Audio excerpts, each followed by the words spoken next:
भाई लोग एक जापानीज मूवी ने इंडिया में आके ऐसी धूम मचाई है ना कि बॉलीवुड वाले भी देखते रह गए। मतलब डीमन स्लेयर ने सिर्फ 3 दिन के अंदर 40 करोड़ का बिजनेस कर लिया है। बॉलीवुड वाली ये जो अभी करंट मूवीज आ रही हैं वो भी पीछे रह गई हैं। और अगर आप जानना चाहते हैं कैसे एक जापानीज एनिमे मूवी इंडिया में आके यहाँ के कलेक्शंस को पीछे छोड़ रही है, तो उसके लिए हमारा पूरा वीडियो देखिए, क्योंकि हम बताएंगे कुछ ऐसे फैक्ट्स जिसको सुन के आप शॉक होने वाले हैं। तो रिसेंटली अभी 12 सितंबर को Japanese anime movie demon slayer infinity castle आई है, जो कि यहाँ पे आते ही डे 1 में ही सिर्फ 13 करोड़ का बिजनेस कर ली। और इससे बेटर सिर्फ हॉलीवुड की 2 मूवीज है पूरे 2025 के साइकिल में। एक है ब्रैड पिट की F1 और दूसरी है कॉन्जरिंग 4। तो आज हम लोग डिस्कस करेंगे कि ऐसा क्यों हो रहा है।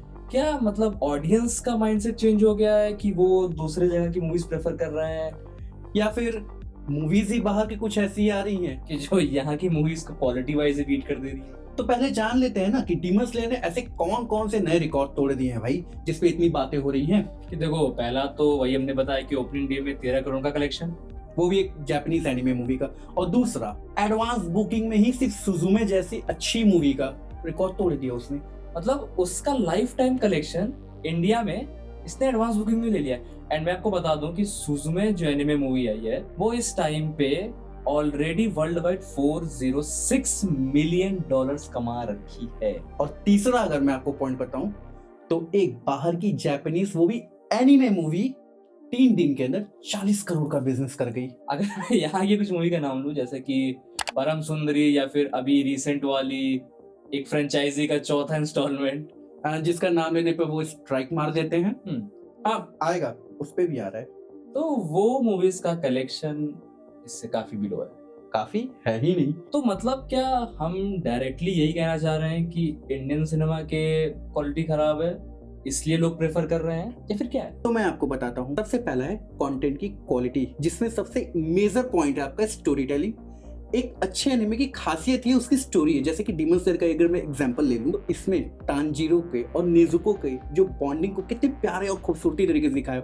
और वहीं पे अगर मूवी की बात करूं तो तांजीरो और अकाजा जो कि एक विलन है, एक डीमन है, उसका भी क्या प्यारा बैक स्टोरी दिखाया गया है कि सब उससे कनेक्ट कर रहे हैं। और वहीं पे अब अगर दूसरी चीज की बात करूं तो वो है ग्लोबल अपील। एनिमे में कोई भी ऐसा नहीं कि लैंग्वेज बैरियर या कुछ है, क्योंकि मैं जहां से हूँ वहां का मदर टंग है हिंदी, बट मैं भी जापानीज कंटेंट कंज्यूम कर रहा हूँ बिकॉज का कोई लैंग्वेज बैरियर नहीं है। ठीक है, ग्लोबली उसको इतना अप्रिशिएशन इसीलिए मिल रहा है क्योंकि वो अच्छी चीज डिलीवर कर रहे हैं। और तीसरी पॉइंट, और जो कि सबसे मेजर है मुझे लग रहा है, वो है वैल्यू फॉर मनी।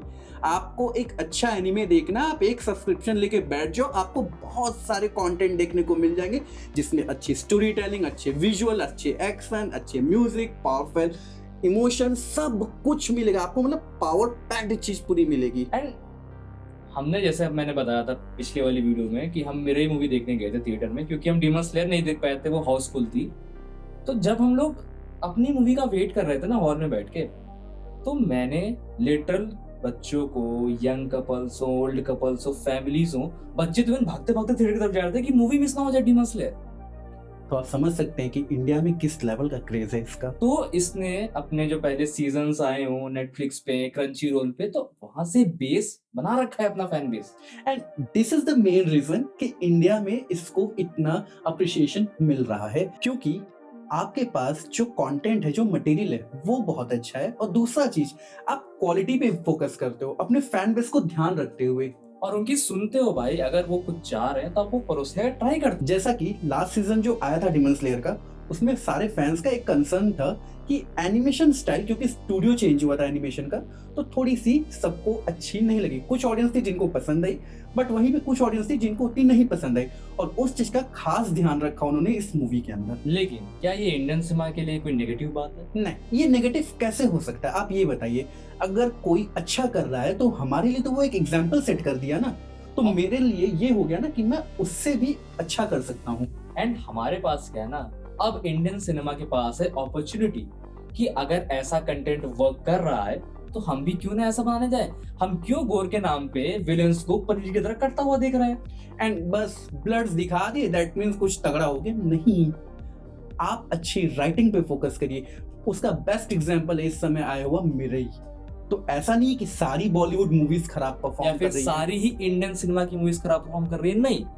बट क्या है कि मेजोरिटी वो वैसा परफॉर्म नहीं। स्पेशली जो बिग बैनर प्रोडक्शन कंपनीज हैं जिनके बारे में बैनर, बिग बजट, 300, 400, 500 करोड़, जिनका अगर हम नाम ले लेंगे तो वो अपना कुछ विक्टिम कार्ड प्ले करके हम पे कॉपीराइट स्ट्राइक मार देंगे। मतलब स्ट्राइक हम पे मारेंगे और विक्टिम कार्ड पे करेंगे। खैर, इस पे हम सेपरेट वीडियो बना रहे हैं, तो वो जल्दी आपके पास आ जाएगी।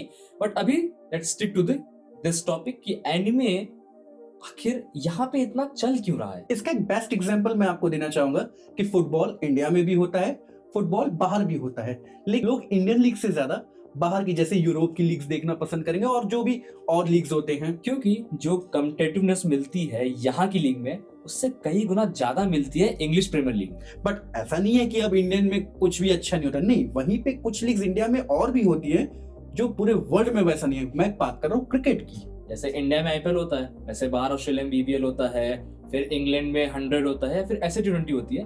लेकिन जो ऑडियंस होती है वो ज्यादा प्रेफर करती है आईपीएल, क्योंकि वो क्वालिटी हमें यहाँ बेटर मिलती है वहां से।